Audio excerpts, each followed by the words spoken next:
Hey everyone, Elizabeth here. The Last Laugh delivers stories that leave you speechless. If you're here for it, hit subscribe and let's go. The text came through at 6:22 a.m. on a Wednesday, November 12th. I was in the back of a car heading into our Austin office, reviewing talking points for a board call, when my phone lit up with my father's name. I hadn't spoken to him in 11 days. That was not unusual. I read the message once. Then I put the phone face down on the seat beside me and looked out the window at the city moving past. The construction cranes on 5th Street, the coffee shop where we'd done our first investor pitch 4 years ago, the overpass where I used to sit in my car eating gas station sandwiches when SupplyWise was still 3 people and a shared Google Drive. I looked at all of it. Then I picked up the phone and typed 2 words. I said nothing. That is not entirely accurate. I typed, understood, and then deleted it. Then I typed, okay, and deleted that too. In the end I put the phone in my bag and did not respond at all. My driver, a man named Colt who had been with the company for 2 years and had never once asked me anything personal, glanced in the rearview mirror and said nothing either. We were good at that, Colt and I. Comfortable with silence. I graduated on Saturday, November 15th from the University of Texas McCombs School of Business. Executive MBA with distinction. It was the degree I had started 6 years earlier, deferred twice when the company needed me, and finally finished in the 18 months between our Series B and our Series C. The ceremony was held in the Thompson Conference Center, which I mention not out of nostalgia but because the detail matters. I had walked into that building 600 times. I had given a guest lecture there in October to a room of second-year students who had no idea who I was until the program coordinator introduced me. I had eaten bad catered chicken in that building's atrium. I knew where the good bathrooms were. I knew which elevator was fastest. On the morning of November 15th, I walked into the Thompson Conference Center wearing a gown over a charcoal blazer, and my chief of staff, Priya Nair, was sitting in the 3rd row. My head of product, Tobias Wren, was beside her holding a cardboard sign that said SupplyWise so in the building in block letters he had clearly written himself. My general counsel, Justine Park, was on the end of the row in a silk blouse, rolling her eyes at the sign and smiling anyway. My father was in Dubai. My stepmother, Carol, had sent the prayer emoji at 6:23 a.m. the morning of the text, 1 minute after my father sent his, which told me she had been in the room when he typed it, or at minimum had been shown it before it was sent. She had not texted separately. She had not called. The emoji was her full contribution to the occasion of her stepdaughter receiving a graduate degree with distinction while running a company with 412 employees across 3 offices. My brother, Daniel, had not messaged at all. He was, according to my father's text, in the middle of being acquired by Alderton Group, a $340 million deal for his logistics consulting firm Vantage Meridian. My father had mentioned this in the same sentence as the Dubai conference, framed as context as though the 2 things were related. As though Daniel's acquisition were the reason there was no room in the calendar for my graduation. The implication was clean, even if my father probably didn't know he was making it. Daniel's milestones were logistical priorities. Mine were distractions. I had known this for a long time. You can know something for a long time and still feel it land fresh on a Wednesday morning in the back of a car. Let me tell you what my father knew about my professional life as of November 12th. He knew I ran a company called SupplyWise AI. He knew this because I had told him for years earlier over a dinner at his house in Houston where he had listened for approximately 8 minutes before pivoting to ask whether I had considered going back to McKinsey, where I had spent 2 years after my undergraduate degree. He respected McKinsey. He understood what it was. He had a friend whose daughter was a principal there. That was a real career, he said, not unkindly, just matter-of-factly the way he said most things. He did not know that SupplyWise AI had grown to 412 employees. He did not know that we had offices in Austin, Chicago, and a new space in Zurich that we had opened 8 months ago to anchor our European expansion. He did not know that we had closed our Series C in March at a post-money valuation of $1.7 billion, a figure that had appeared in Fast Company under the headline, The Quiet Giant of Supply Chain Intelligence, beside a photograph of me in our Austin boardroom that I had approved only because Priya said the headline was too good to pass up. He did not know because I had not told him and because he had not asked. He did not know that Alderton Group, the same firm that was in active acquisition talks with Daniel's consulting company, had been one of SupplyWise AI's earliest institutional partners. He did not know that Richard Alderton, the managing director and son of the firm's founder, had sat on my board of directors since our Series A. He did not know that Richard had texted me himself on the morning of our Series C close with a message that said simply, "First call I made when we started talking to your brother's firm. Thought you should know." He had not elaborated. I had not asked him to. My father knew none of this. This was not an accident. I had made a quiet decision sometime in the third year of building SupplyWise, to stop volunteering information about the company to people who used it to change the subject. I had made that decision about my father. I had made it about Carol. I had not made it about Daniel because Daniel had never asked, and the absence of curiosity is its own kind of answer. I stopped hiding. I just stopped performing. There is a difference. The graduation ceremony lasted 2 hours and 20 minutes. When they called my name, Tobias's sign went up immediately. Priya stood. Justine put 2 fingers in her mouth and whistled so loudly that the woman in front of her turned around with visible offense. And Justine held eye contact and did not apologize. I walked across the stage, shook the dean's hand, and accepted the diploma that represented 6 years of early mornings and deferred semesters and reading case studies at 30,000 feet between cities. It was a good morning. Afterward, we went to Emmer and Rye on West 6th, where Priya had made a reservation for 12. The 4 of us plus 8 colleagues who had driven in from the Chicago office specifically for that Saturday. Tobias gave a speech that was mostly jokes and ended with something genuine enough that Justine, who famously does not cry, looked at her water glass for an uncomfortable amount of time. I said thank you. I meant it in the specific way you can only mean something when the people in the room are exactly the right people. My phone had 2 messages. One from a college friend. One from my aunt in Dallas who had seen the announcement on LinkedIn and sent a voice note that ran 47 seconds and made me laugh 3 times. Nothing from Houston. I put the phone back in my pocket and ordered the duck. The following Tuesday, November 18th, was our annual board review. We held it in the Austin boardroom, the one on the 14th floor of our building on Congress Avenue, with the floor-to-ceiling windows that look south toward the river, and the framed Fast Company cover on the wall opposite the door. That cover had been Priya's idea. I had approved it because it was a full-page photograph and the headline used the word giant, and occasionally I allowed myself small vanities.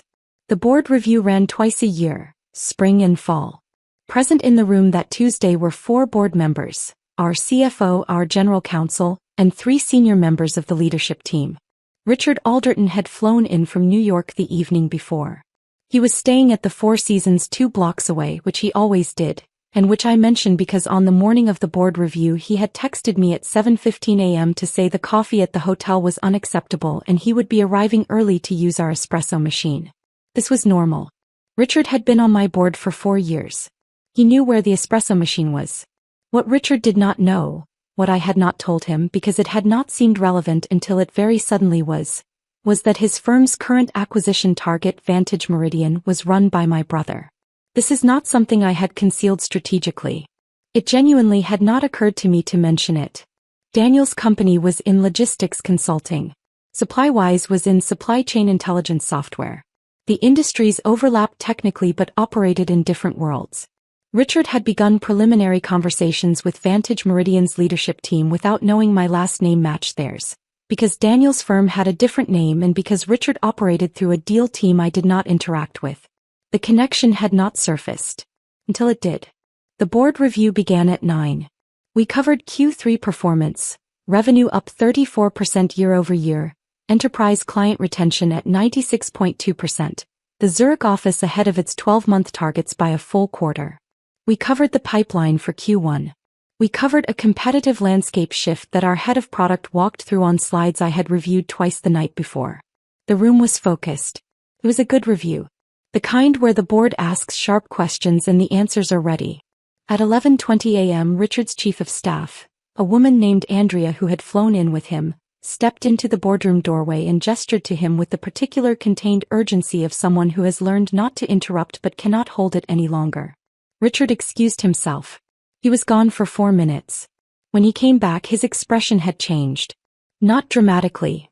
Richard Alderton was not a dramatic man, but I had been reading his face across a boardroom table for 4 years and I saw it. He sat down. He looked at me. Then he set his phone face down on the table, which he almost never did.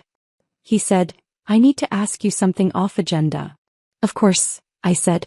Vantage Meridian, he said. Daniel Osebonsu. Is that your brother? The room went quiet in the specific way that rooms go quiet when everyone realizes simultaneously that something important is happening. Yes, I said. Richard looked at me for a moment. Then he looked at the door. Then he looked back at me. Your father is in the lobby, he said. I did not move. He came with Daniel, Richard said. They're here for a preliminary meeting with my deal team. Standard acquisition protocol. Founder presentation management walkthrough. They arrived at 9:30. He paused. I didn't know your office was in this building until Andrea just told me. I didn't know any of this was your building. He said it simply. Not apologetically, not dramatically. Just stating the facts as they had arranged themselves. Your deal team is in the 4th floor conference room, I said. Yes. That's fine, I said. Let's continue. Richard picked up his water glass. Then he set it down. Josephine, he said. My name, said the way he said it when he was thinking carefully. Your father doesn't know, does he? No, I said. He nodded slowly. He looked at the Fast Company cover on the wall. The photograph, my name below the headline in clean sans serif type. And then he looked back at the agenda in front of him. Right, he said. Shall we take the Zurich expansion targets from the top? That was Richard. 4 years on my board, and he understood without needing it explained that the most professional thing he could do was proceed with the meeting. We proceeded with the meeting. The deal team's meeting with Vantage Meridian ran until approximately 12:45 p.m. I know this because Priya tracked the building's conference room calendar from her desk on the 14th floor, and because at 12:51 p.m. she appeared in the boardroom doorway. Our board review had adjourned at noon, and said with extraordinary composure, Joe. Richard. Your presence may be useful downstairs. She said it to both of us. I looked at Richard. He stood up immediately and buttoned his jacket. We took the elevator to the 4th floor. Priya walked beside me. She had her tablet under her arm and her expression was calibrated to neutral, which in Priya's case meant she was managing several competing emotions simultaneously and had chosen professional composure as the load-bearing structure. The 4th floor conference room had a glass wall facing the corridor.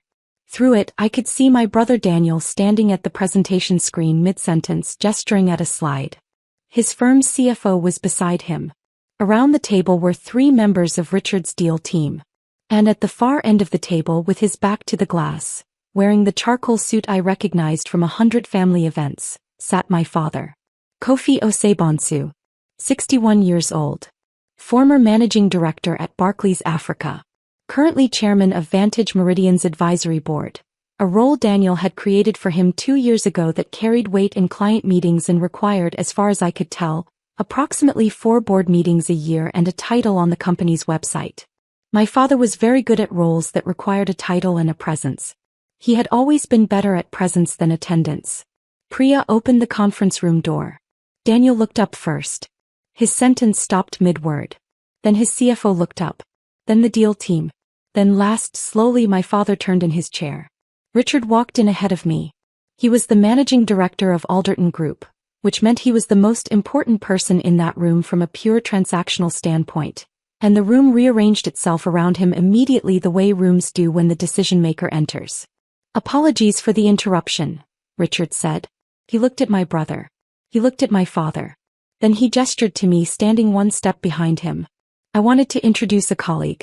Josephine Osebonsu, PO and founder of SupplyWise AI. She's been a board member at Alderton. I'm sorry, I mean I've been on her board for 4 years. He paused. He looked at my father.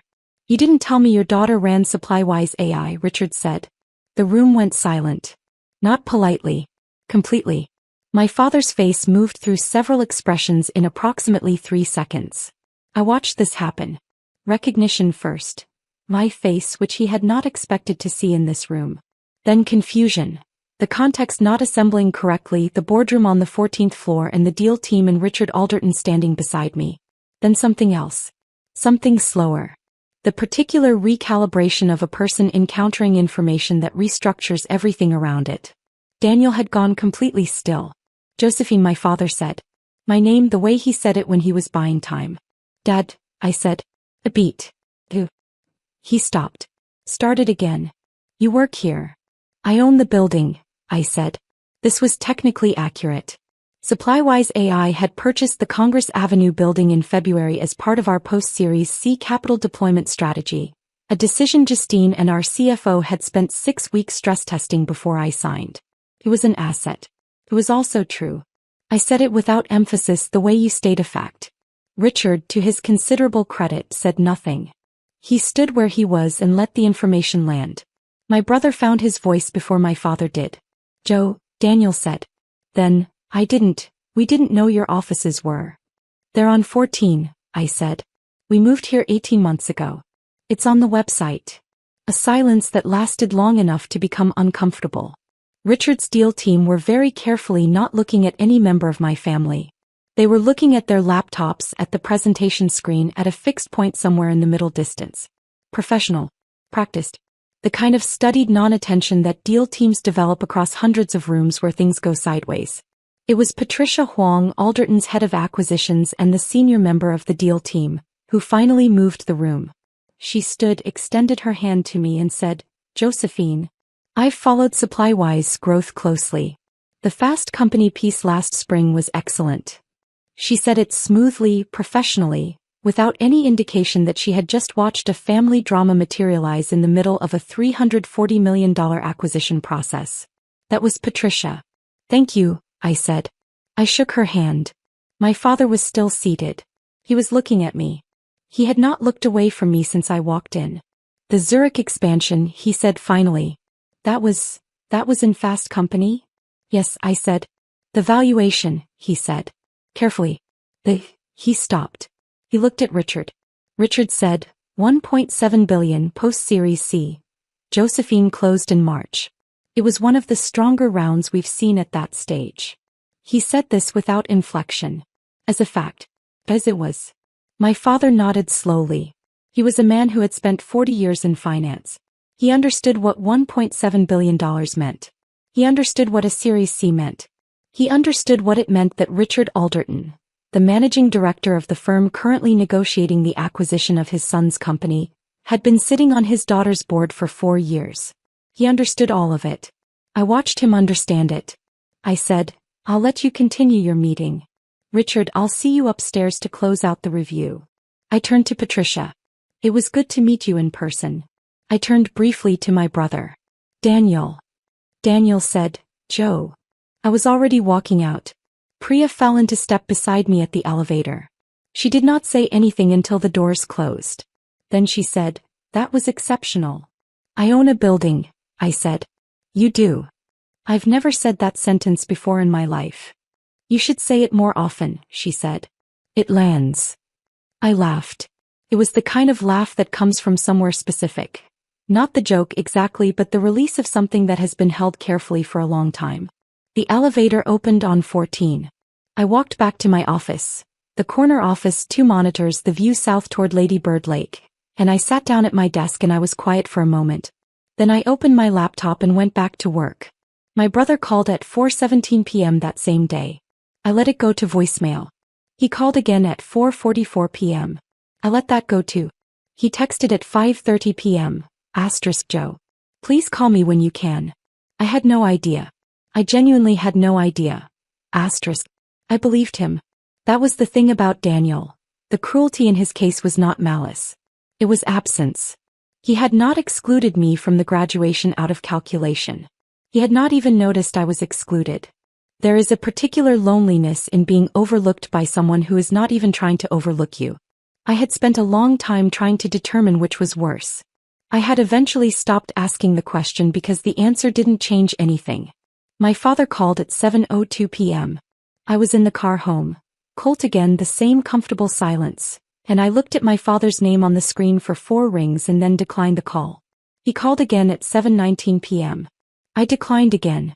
He texted at 7:43 p.m. Josephine. I'd like to speak with you. I read the message. I put the phone in my bag. I looked out the window at the city at night, the lights along the highway, the bridge over the Colorado River where the bats come out at dusk in the summer. I had been in Austin for 6 years. I had learned slowly to think of it as home, not because Houston stopped being somewhere I was from, but because home turned out to be a thing you build, not a thing you inherit. My father called again on Thursday. And on Friday morning. On Friday afternoon he texted a longer message, 4 paragraphs, which was unusual for him because he was not a long text person. He expressed that he had not understood the scope of what I had built. He said he regretted the graduation. He said, and I read this sentence 3 times, that he wished he had asked more questions over the years. That last sentence was the most honest thing he had said to me in a decade. I sat with it for a while. I did not call him back that day. Justine came by my office at 5 on Friday and leaned in the doorway.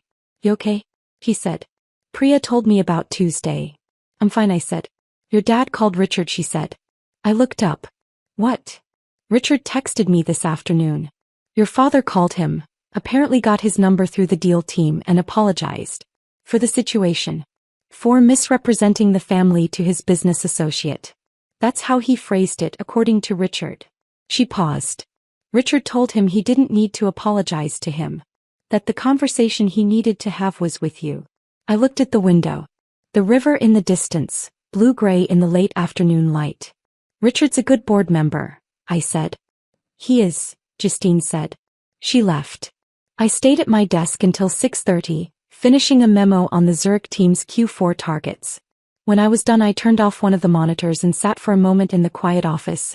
The city outside doing what cities do at the end of a Friday. Then I called my father back. He answered on the first ring. Josephine, he said. Dad, I said. There was a pause. Not awkward exactly. Just the kind of pause that happens when 2 people have too much to say and neither is sure where to start. My father started. He said he had not known. He said this several times in different configurations and I let him say it because it was true and because he needed to say it. He had not known about the valuation. He had not known about the building. He had not known about the Fast Company cover, which he said he had now read twice. He had not known, he said, that Richard Alderton had been sitting on my board for 4 years. The same Richard Alderton he had been cultivating a relationship with through Daniel's acquisition process. The same Richard Alderton he had mentioned in passing at a family dinner the previous Christmas as a very significant contact that Daniel has developed. I had been at that dinner. I had eaten the lamb and said nothing. I didn't ask. My father said. That's what I keep coming back to. I knew you had a company. I knew it was in software, in supply chains, something. I knew that. And I didn't ask. I didn't ask because I thought. He stopped. You thought it wasn't serious, I said. I thought it was smaller than it was, he said. I thought, you know how I am, Josephine. I like things I can see the edges of. I like things with a clear shape. McKinsey had a shape. A law firm has a shape. A startup, I couldn't see the shape of it. So I suppose I stopped looking. It was honest. More honest than I expected from a man who processed most things through the language of strategy and optics. I understand that, I said. The graduation, he said. I had the conference booked. That was true. But I could have changed it. I've changed conferences before. I chose not to because, he exhaled. Because Daniel's acquisition felt more tangible. More legible to me. I could explain it at a dinner table. A $340 million acquisition from a firm I knew. It felt like a milestone I understood. And mine didn't, I said. I didn't know what yours was, he said. That's the truth of it. I didn't ask and I didn't know. I looked at the window. The river was gone now, too dark. Just the lights of the city reflected back. Here's what I need to say, Dad, I said. I'm not angry. I want you to hear that clearly because I think you might be expecting anger and this isn't that. I'm not angry. But I am clear about something. He said. I stopped telling you things about the company because every time I tried you changed the subject. Or you compared it to something you understood better. Or you asked whether I had considered something else entirely. I learned gradually that the information wasn't landing. So I stopped offering it. That wasn't performance. That was just efficiency. I was tired of translating myself for people who weren't trying to understand the language. A silence. That's fair, he said. I'm not going to perform smallness for the family's comfort anymore, I said. I'm not going to manage what you know about my life so that it fits the space you've made for it. Supply-wise is $1.7 billion. I have 412 people who come to work for me every day. I graduated on Saturday with distinction and my board sat in the third row and one of them made a sign in block letters. That's my life. All of it. I know, he said, quietly. I'm glad you know now, I said. And at some point when you're ready to have a real conversation about what I've built, I'd like that conversation. I'm not closing the door. But the door has a lock now and I'm the one who holds the key. He was quiet for a long moment. That's fair, he said again. And then, the sign. The board member with the sign. What did it say? I smiled. I hadn't expected that question. Supply-wise so in the building, I said. In marker. Slightly crooked. He was very proud of it. My father made a sound. Not quite a laugh. But something adjacent to it. Something that came from a place I hadn't heard from him in a long time. He sounds like a good colleague, he said. He's one of the best, I said. There was another pause on the line. A different kind from the beginning of the call. Lighter, almost restful. The kind of silence that exists between two people who have said the necessary things and are deciding quietly whether there is anything else. I'll read the Fast Company piece again, my father said. Properly this time. It's still on our website, I said. I'll be in Austin in February, he said. A real conference. Not a reason.